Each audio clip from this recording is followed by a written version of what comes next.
विष्णोरवतारम्। जय भीम, जय संविधान।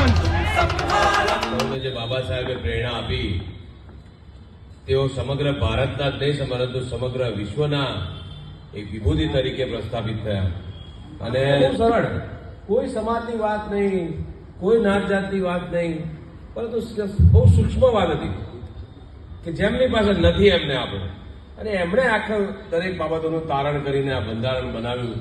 કેટલાય વડવાઓ કોંગ્રેસ પક્ષના કેટલાય લોકોને સાથે રાખીને તેમણે આ બંધારણ બનાવ્યું અને એનો પ્રતાપ આપણે જોઈ રહ્યા છે કે સમાજના કેટલાય વર્ગોની અંદર આજે સારી સારી જગ્યાએ લોકો પહોંચી શક્યા છે. તો માત્ર ને માત્ર બાબા સાહેબે બંધારણ બનાવ્યું એની પ્રતિનિધિ રૂપે બનાવ્યું.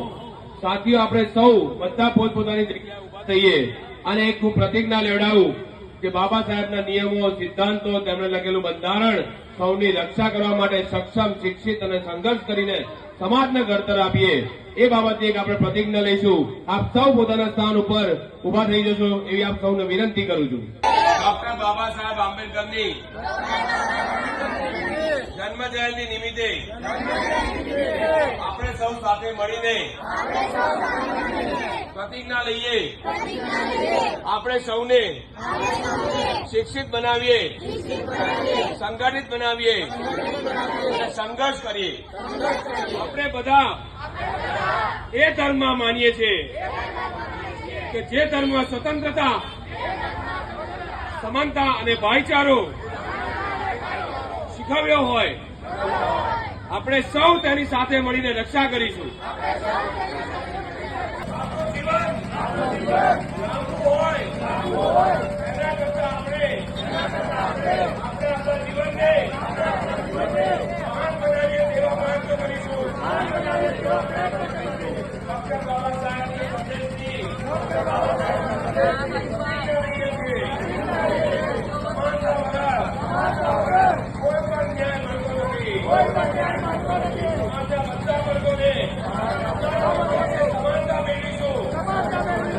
સમાનતા લાવવાનો પૂરેપૂરો પ્રયત્ન કરીશું.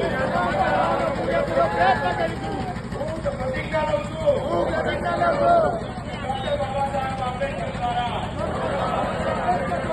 ભારત દેશનું એક સંવિધાન બનેલું છે. કોઈ પણ પ્રકારની છેડછાડ કરવામાં આવશે, એને બદલવાનો પ્રયત્ન કરવામાં આવશે.